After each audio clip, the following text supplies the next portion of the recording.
Hi കൂട്ടുകാരെ, അപ്പോൾ ദാ രാവിലെ തന്നെ കുറച്ച് പച്ചക്കറിയൊക്കെ വിളവെടുക്കാൻ പാകമായി നിൽക്കുന്നുണ്ട് കേട്ടോ. അപ്പോൾ ദാ 2 ദിവസം ഞാൻ വൈകിയപ്പോത്തിന് പാവക്കൊക്കെ പഴുത്തു കേട്ടോ. അപ്പോൾ ഇത് ഈ ഒരു വലിപ്പമേ ഇതാവുകയുള്ളൂ കേട്ടോ. പാവക്ക നമ്മൾ നട്ടു വളർത്തിയ ഒരു ചെടിയിൽ നിന്ന് ആദ്യത്തെ വിളവെടുപ്പ് നടത്തുമ്പോൾ ലഭിക്കുന്ന സന്തോഷം പറഞ്ഞറിയിക്കാൻ കഴിയാത്തതാണ്.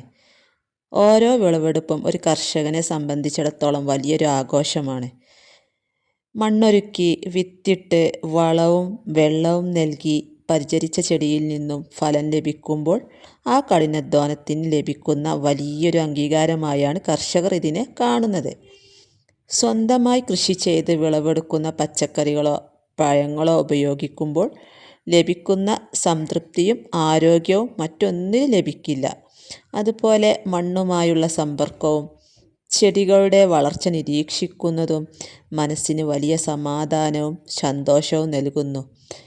ഒരു ചെടി വളർത്തി അതിൽ നിന്ന് വിളവെടുക്കാൻ സാധിക്കുന്നത് ആത്മവിശ്വാസം വർദ്ധിപ്പിക്കുകയും അടുത്ത കൃഷിയിലേക്ക് കൂടുതൽ ആവേശത്തോടെ കടക്കാൻ പ്രചോദനം നൽകുകയും ചെയ്യുന്നു. നമ്മുടെ സ്വന്തം അടുക്കളത്തോട്ടത്തിൽ നിന്ന് രാസവളങ്ങൾ ചേർക്കാതെ ഉൽപ്പാദിപ്പിച്ച പച്ചക്കറികൾ തൻ്റെയും കുടുംബത്തിൻ്റെയും ആവശ്യത്തിന് ഉപയോഗിക്കാൻ കഴിയുന്നത് വലിയൊരു ആശ്വാസമാണ്. ചെടികളെ പരിപാലിക്കുന്നതും അതിൽ നിന്ന് പുതിയ വിളവുകൾ ലഭിക്കുന്നതും കർഷകന് വലിയ മാനസിക സംതൃപ്തിയും സമാധാനവും നൽകുന്നു. അപ്പോൾ ഞാൻ ഇന്ന് വിളവെടുത്ത് കുറച്ച് പാവക്കയും അതുപോലെ കുറച്ച് പടവലാണ് കേട്ടോ. ബേബി പടവലം, ഒരുപാട് പടവലം ഞാൻ മുമ്പ് വിളവെടുത്തിരുന്നു. ലാസ്റ്റായിട്ടുള്ള പടവലാണ് കേട്ടോ ഇപ്പോൾ എടുത്തത്.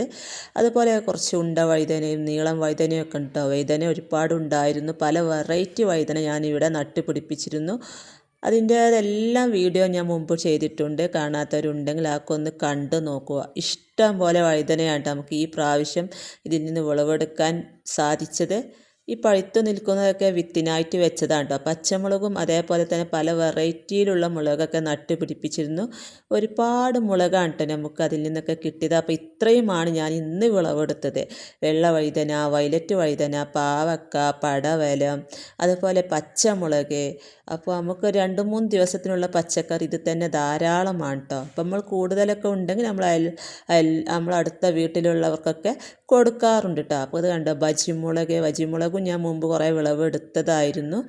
അപ്പോൾ നമ്മളൊന്ന് മനസ്സ് വെച്ചാൽ മാത്രം മതി നമ്മുടെ വീട്ടിലേക്ക് ആവശ്യമുള്ളതായ പച്ചക്കറികൾ നമുക്ക് വീട്ടിൽ തന്നെ വിളയിച്ചെടുക്കാനായിട്ട് സാധിക്കും. ഒരുപാടൊന്നും പച്ചക്കറികൾ വേണമെന്നില്ല. 2-3 ചുവട് വെണ്ടക്ക, അതുപോലെ 2-3 ചുവട് തക്കാളി, വഴുതന, മുളക്, ഇത്രയും മതി. നമ്മുടെ വീട്ടിലേക്ക് ആവശ്യമുള്ളത് നമുക്ക് വീട്ടിൽ തന്നെ വിഷമില്ലാത്തത് വിളയിച്ചെടുക്കാം. അപ്പോൾ അടുത്ത പുതിയൊരു വീഡിയോ ആയിട്ട് വരുന്നത് വരെ വീണ്ടും കാണാം.